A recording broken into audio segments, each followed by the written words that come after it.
Susubukan natin kung gaano katalas at kabilis ang iyong pag-iisip. Umpisahan natin sa kulay.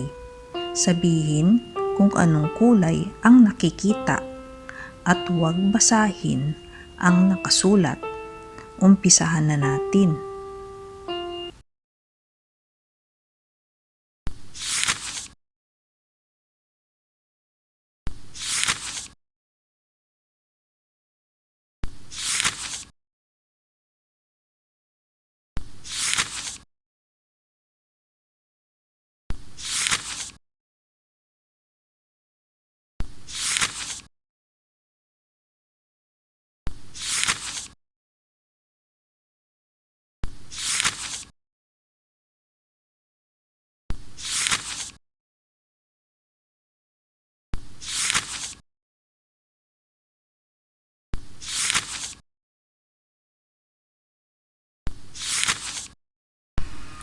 Tapos na ang sa kulay.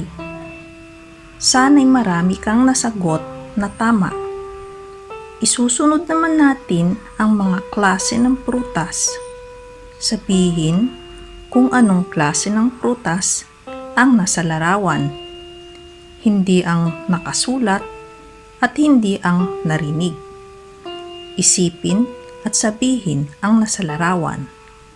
Umpisa na natin. Saging, pinya, mangga, buko, orange, ubas,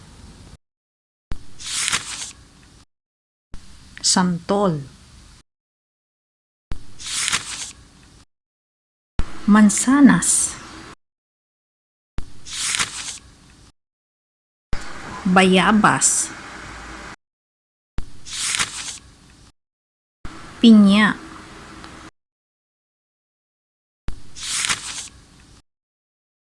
buko, grapes,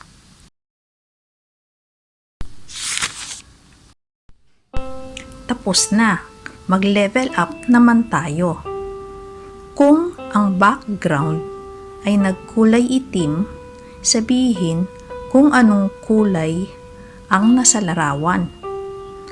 At kung ang background naman ay naging kulay puti, sabihin kung anong numero ang nasa larawan. Umpisahan na natin.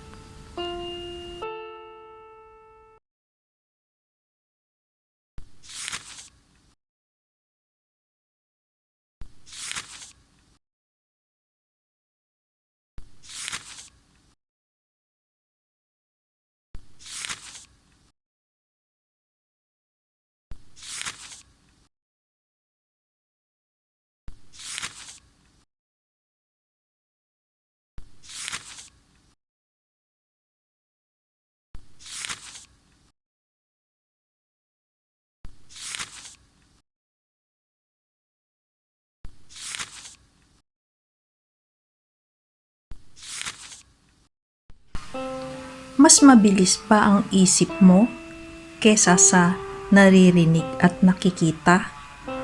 Sana ay marami kang nasagot na tama.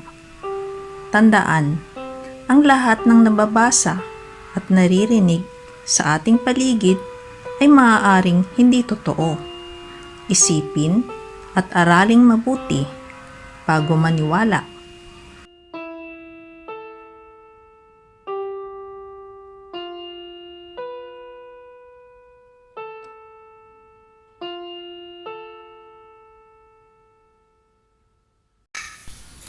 Hanggang dito na lang, sana ay natutunan na naman po tayo. Please like, share, comment, and subscribe kung hindi ka pa nakasubscribe. Maraming salamat po.